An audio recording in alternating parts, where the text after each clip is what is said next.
in the Champions League final. Mm-hmm. What was the other one? Oh, the other one's FA Cup. Yeah. What happened there? That one's don't care. Don't care. That's completely slipped my mind. I don't know whether that's even happened, is it? Or was that one of the football fans listening to us right now are just screaming. Yeah. Sorry. Yeah. No, it wasn't one of the. There was definitely something at Wembley, right? That was like one of these COVID trial things, and that was an FA Cup thing. But I don't know whether that was a semi or whether that was a final. Sorry, everybody. Yeah, we've bottled it at the end. I knew we were going to do it anyway, so that's fine. No, they've done very well. I think I lost track. I think roughly the same time as you. Not necessarily because there was no chance of winning. It just sort of happened. Plus, it's kind of been outshadowed by like all the other football drama that's been going on, right? European Super League was just like forget everything else. Man United fans just storming the pitch before a game, because they don't like their owners. Crazy. I mean, we've talked about this before. We don't like smashing things up and stuff, but it's a clear sign to United, whether you like what they've done or not. It's like you got to listen. There's a big problem, right? Yeah. The fans don't like the Glazers. They hate the Glazers. Yeah. They definitely hate the Glazers. Now, I'm going to talk on this subject briefly. Go for it. As a huge Man United fan, as all well this was know, and just entrenched, I've just been around the block with them.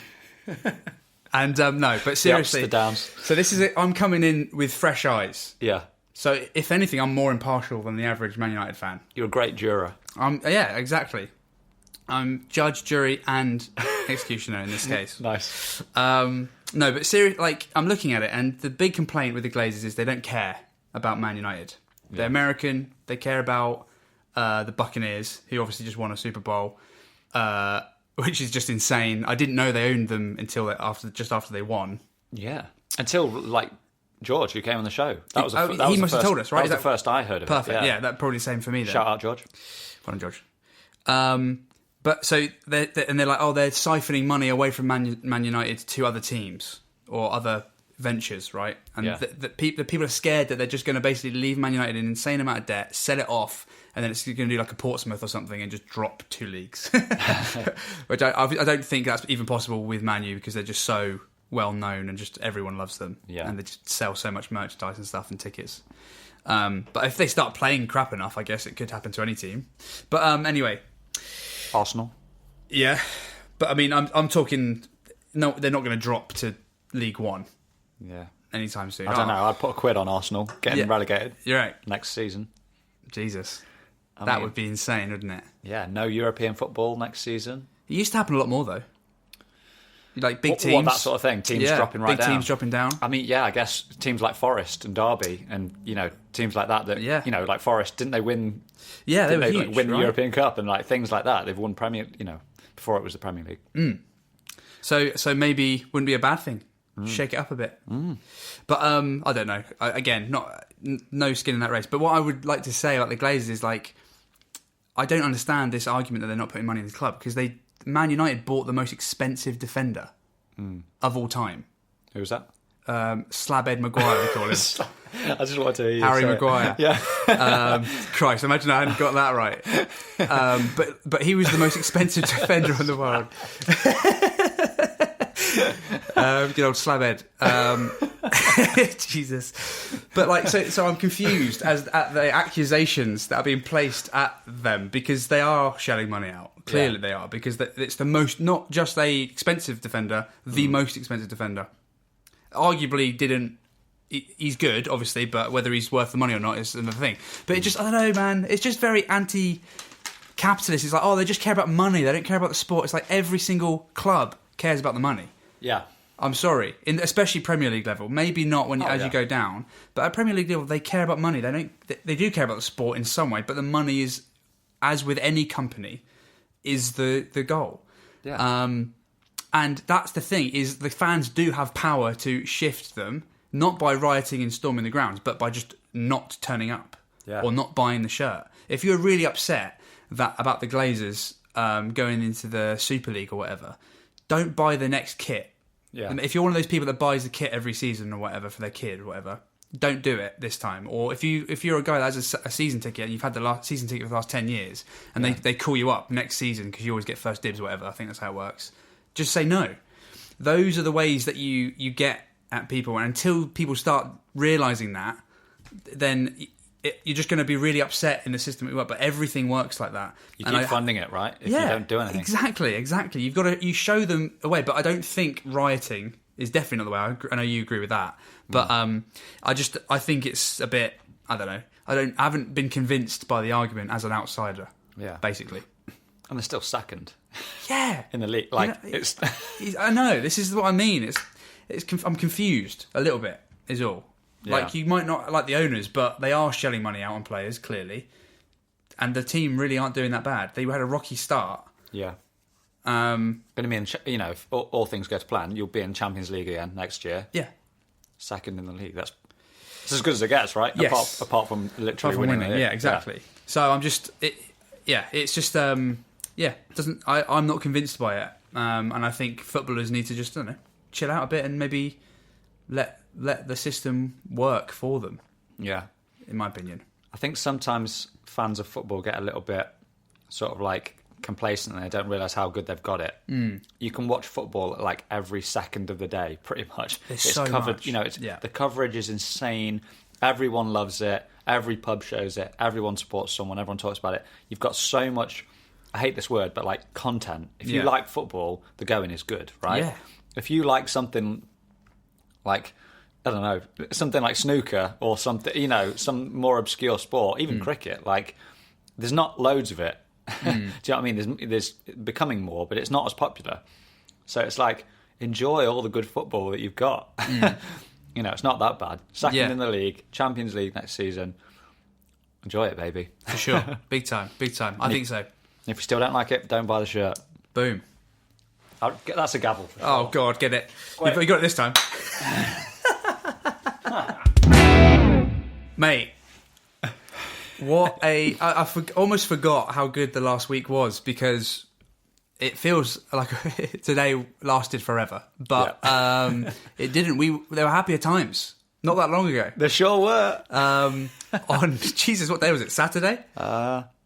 Yeah. The weekend, anyway. Last weekend just gone. Last weekend, the Blokes inaugural, yeah.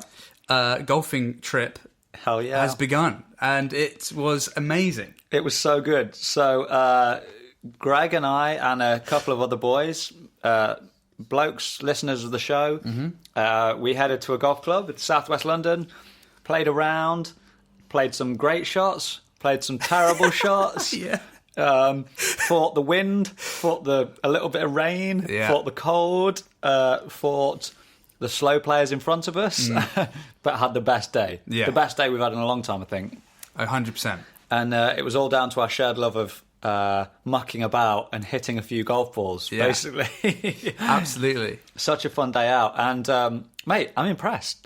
I know we went to the driving range a time or two beforehand, and you were feeling shaky. But on the day, you pulled it out of the bag, man. I think you thrive under pressure. It was the thought of that green jacket that was really really grounding you. I needed to earn it. I will say I was nervous walking up to that first tee. Yeah, I had offset the nerves slightly by going to the driving range 3 more times without you, just to make sure I could hit the ball. I thought you were going to say like a few drams before.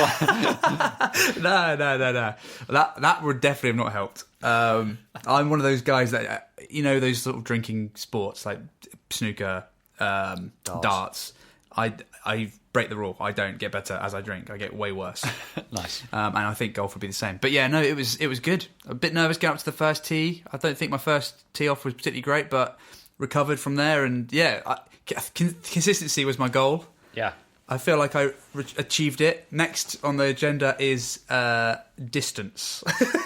Getting the ball a bit further down the old fairway. But yeah, man, I think everyone did so good. We were relatively on par. Not level. par for the course. Oh, no, Christ, no. God, no. That'd be the dream. But together, we were all pretty good, I think. Yeah, it was a good 4-ball, for sure. You ran away with it at the end for second place. Sam, as listeners may know, who we had on a while ago, Yeah. He trounced us. He did. Shout out Sam. He was pretty good. He's a great golfer. Yeah, very, very good. And I came in joint last, which I'm counting as third. I'm going to say third. Nice. Yeah. I feel like equal third, right? Equal third. That's how it would be on a leaderboard. Yeah. At a golf tournament. Yeah. For sure. So, man, I had such a good time, and it goes to show how much of a good time everyone had, because I think you guys, most of us have another round booked in for like the next week. Like, people were asking who's free for another round, you know. So, yes, what a time to be alive. And yeah, I can't wait to play some more. Yeah, me too. Anybody who's not played golf before or just played a little bit, get back into it. This is the year, baby. And if you want to come have a round with us, hit us up. Absolutely. For sure. I mean, we're sort of, we live in the southeast of the country, southwest London sort of area. So if anyone's around who wants to hit a few balls with us, let us know. We're always game. Yeah. Doesn't have to be a golf course as well. We could just hit the driving range or hit Top Golf or something. Yeah, good That'd idea. Be cool. Yeah, the more beers, the better. Yeah. That's the 19th hole is the best, right? Yeah. That cool Buddingtons at the end of the game for £5.40 or whatever Lord, the price was. That's the thing. You want to be a member of a course, then like prices are better. They get reduced, huh? Yeah, for sure.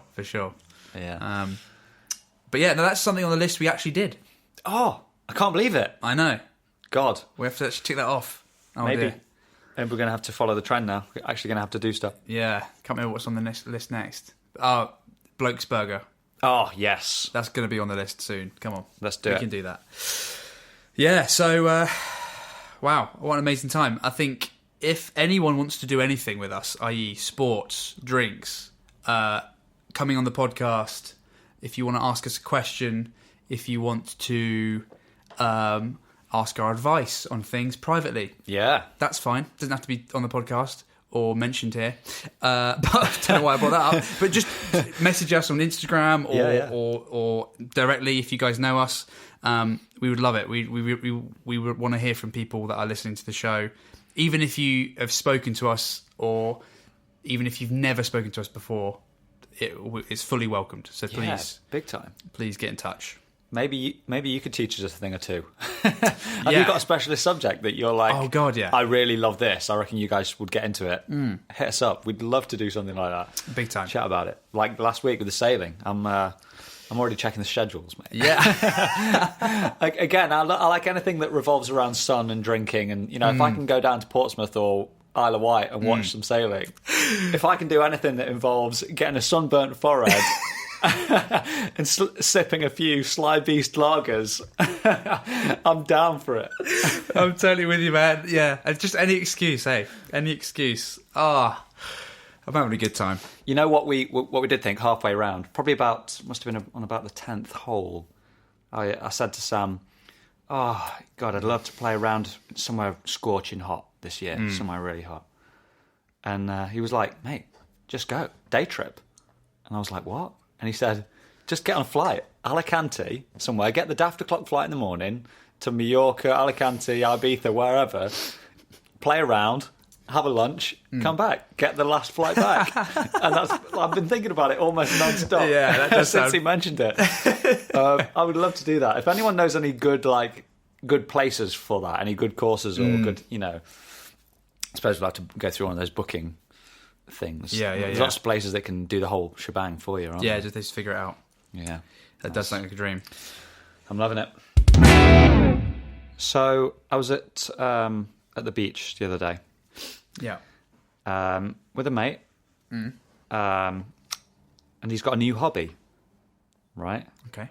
He says, because I got there a bit before him, and he's like, oh, what's the weather like? I said, oh, it's decent. He's like, is it windy? And I said, yeah, but it's not, you won't get cold or whatever. And he's like, no, windier the better. I said, what are you on about? I was like, I've got a kite. Oh. I've got a stunt kite. Stunt kite? Stunt kite. My ears pricked up. Yeah, okay. I was like, stunt kite? Yeah. Stunt anything is cool, right?